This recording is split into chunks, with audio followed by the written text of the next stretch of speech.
नमस्कार मंडळी, श्री स्वामी समर्थ. पुन्हा एकदा आपल्या यूट्यूब चॅनलमध्ये नवीन व्हिडिओसोबत आपल्या सर्वांचं खूप मनापासून स्वागत. तर तुम्हा सर्वांना संक्रांतीच्या खूप खूप शुभेच्छा. तिळगुळ घ्या, गोड गोड बोला.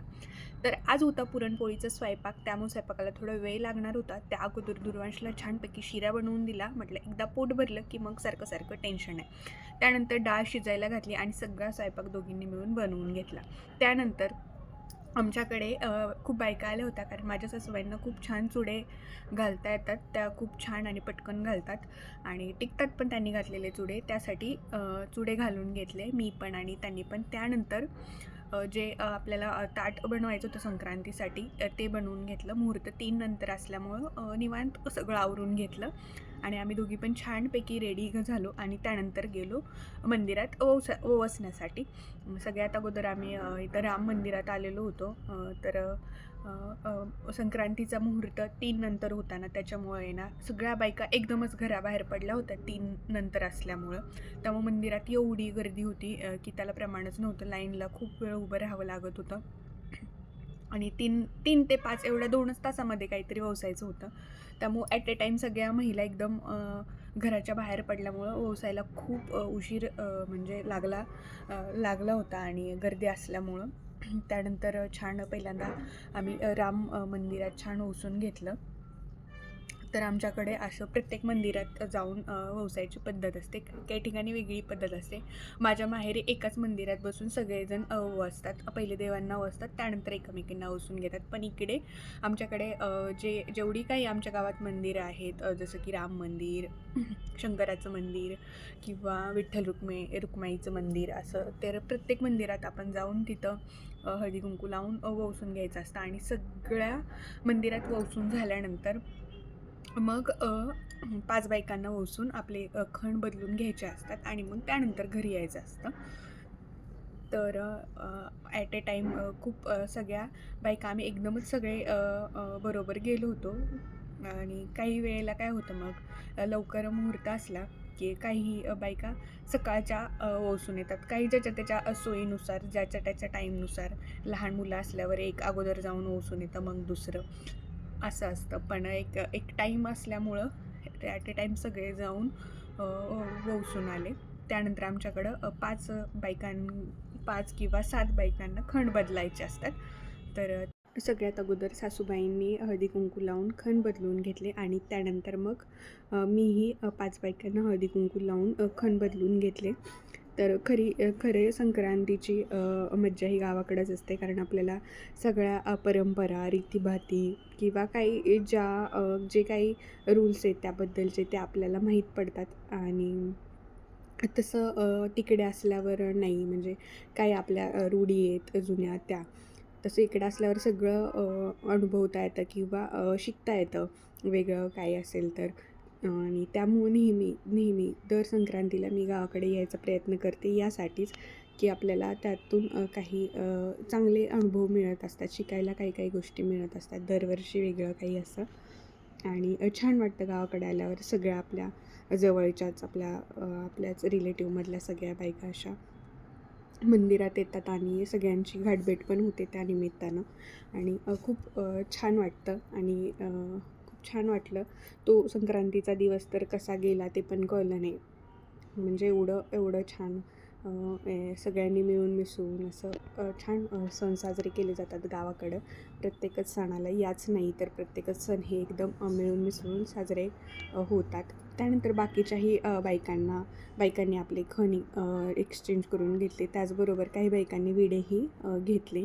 त्यानंतर आम्ही सगळं आवरून घरी यायला निघालो, कारण सगळ्या मंदिरात वसून झालेलं होतं. त्यानंतर घरी आल्यावर आमच्याकडे हे विडे पदरात घ्यायची परंपरा आहे. त्यानंतर सगळ्यांनी मिळून विडे घेतले. त्यानंतर काही विशेष शूट केलं नाही. त्यानंतर हे डायरेक्ट दुसऱ्या दिवशीची व्हिडिओ आहे. किंक्रांती दिवशी आम्ही दुर्वांशचं बोरनान करायला घेतलं होतं. तर आम्ही नेहमी त्याचं बोरनान करत असतो आणि त्याचबरोबर आम्ही हळदी कुंकूही ठेवतो, जेणेकरून बोरनानला आलं की येतात ना बायका, त्यांनाही हळदी कुंकू आणि काहीतरी आम्ही वाण देत असतो. आणि त्यासाठी छान असं डेकोरेशन केलं होतं. म्हणजे थोडा जो काही टाईम मिळाला तेवढ्यात मी पटकन जेवढं छान करता येईल तेवढं डेकोरेशन केलं होतं. म्हणजे बऱ्यापैकी माझ्याकडं ॲवेलेबल होतं डेकोरेशनचं सामान. त्यामुळे ह्या वर्षी असं काही विकत काही घ्यावं लागलं नाही. त्यानंतर एक एक एक एक बायका येत होत्या. थोडीशी आम्ही वाट बघितली, कारण आम्ही 7 वाजता सगळ्यांना बोलवलं होतं. मग एक एक एक एक येत होत्या. तो काही बाकीची ज्वेलरीज घालत नव्हता. म्हटलं त्याला अंघोळ घालायच्या अगोदर एक 10 मिनटं घालूयात. मग त्यानंतर छान त्याला ज्वेलरी घालून घेतली आणि ते मोरपीस वगैरे ते पण घालून घेतलं आणि त्यानंतर तो बसला. तर त्यानंतर एक एक एक एक जणींनी औक्षण करायला घेतलं. तर आपल्याला ही गोष्ट माहीत आहे की बोरनान हे किंक्रांती दिवशी करतात. पण बऱ्याच लोकांना प्रश्न पडतो की बोरनान हे का करतात, आणि मला पण नेहमी पडतो. तर बोरनान मुलांचे आरोग्य चांगले राहावे, मूल निरोगी राहावे आणि त्याचबरोबर ते बलवान व्हावे यासाठी बोरनान करतात. तसेच वाईट नजर, आजार, संकट यांपासून दूर राहावे म्हणूनही बोरनान साजरे केले जाते. निसर्ग व अन्नाबद्दल कृतज्ञता व्यक्त करण्यासाठी बोरनान साजरे केले जाते. तर आपल्या सगळ्यांना माहिती संक्रांत का साजरी करतो. तर संक्रांत म्हणजे नक्की काय, तर सूर्य एका राशीतून दुसऱ्या राशीत प्रवेश करत असतो, म्हणजेच सूर्य मकर राशीत प्रवेश करतो आणि सूर्य तो उत्तरेकडे प्रवास करायला सुरुवात करतो. म्हणून आपण संक्रांत हा सण साजरा करतो. आणि त्याचबरोबर संक्रांतीच्या दुसऱ्या दिवशीचा जो दिवस असतो त्याला आपण किंक्रांत म्हणतो. आणि त्या दिवशी आपण लहान मूल असेल 1 ते 5 वर्षापर्यंत तर त्याचं बोरनान करतो. तर बोरनान कसं करतो, तर आपण चॉकलेट, बिस्किट, लाया, बोरं, परत तिळाच्या वड्या, तीळ यांनी बाळाला आंघोळ घालतो. आणि अशा पद्धतीनं औक्षण वगैरे करून त्याला आंघोळ घातली जाते आणि अशा पद्धतीनं आपण बोरनान साजरं करतो. तर दुर्वांशचं हे मला वाटते 4थं वर्ष आहे. त्याचं प्रत्येक वर्षी आम्ही बोरनान करतो. अगदी लहान पहिल्या वर्षीपासून आम्ही करत आलेलो आहोत. त्या म्हटलं पुढचं वर्ष एक लास्ट इयर तेवढं करायचं. आणि सगळ्यांनी छान त्याचं औक्षण केलं आणि त्यानंतर मग त्याला अंघोळ घातली. आणि त्यामध्ये आपण जे लाया टाकलेल्या असतात त्यामध्ये चॉकलेट, बिस्किट वगैरे टाकलेले जे असतात ते लहान लहान मुलं बोलवायचे आणि त्यांना ते गोळा करून खायला द्यायचे बिस्किट वगैरे. तर अशा पद्धतीनं लहान मुलंही छान एन्जॉय करत होते. खूप मुलांनी खूप एन्जॉय केला, खूप दंगा घातला आणि त्यांना पण मज्जा आली आणि दुर्वांशला पण छान वाटलं. आणि त्याचबरोबर आलेल्या होत्या बायका, त्यांनाही म्हणजे छान वाटलं. सगळ्यांनी कौतुक केलं की खूप छान झालं डेकोरेशन हे ते असं. तर आपल्याकडं पूर्वीपासून नाही म्हणता येणार, पण अलीकडच्या काळापासून सगळ्या महिला घरी हळदी-कुंकू करतात. आमच्या इथे तर प्रत्येक जणाच्या घरी हळदी-कुंकाचा कार्यक्रम असतो.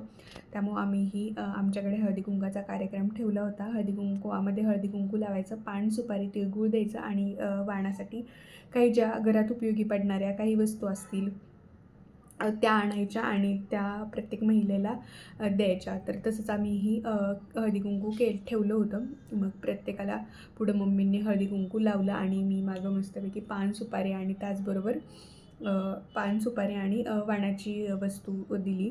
त्यानंतर आम्ही सगळ्यांसाठी मिरिंडा आणला होता. कारण कोण म्हणतं चहा पीत नाही, कोण म्हणतं दूध पीत नाही, परत ते गरम गार करा, हे करा. मग त्यापेक्षा म्हटलं असं वेगळं काहीतरी छान वाटेल आणि महिलांना पण म्हणजे वेगळं काहीतरी त्यासाठी. त्यानंतर छान मस्त फोटो काढून घेतले त्याचेही आणि आमचेही.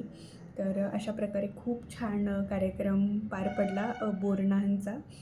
आणि त्यानंतर आम्हीही काही फोटो घेतले, त्याचबरोबर सेल्फीही घेतल्या फॅमिलीबरोबर. आणि छानपैकी बोरनान सोहळा पार पडला. तर व्हिडिओ आवडल्यास लाईक, शेअर, सबस्क्राईब करायला विसरू नका. धन्यवाद.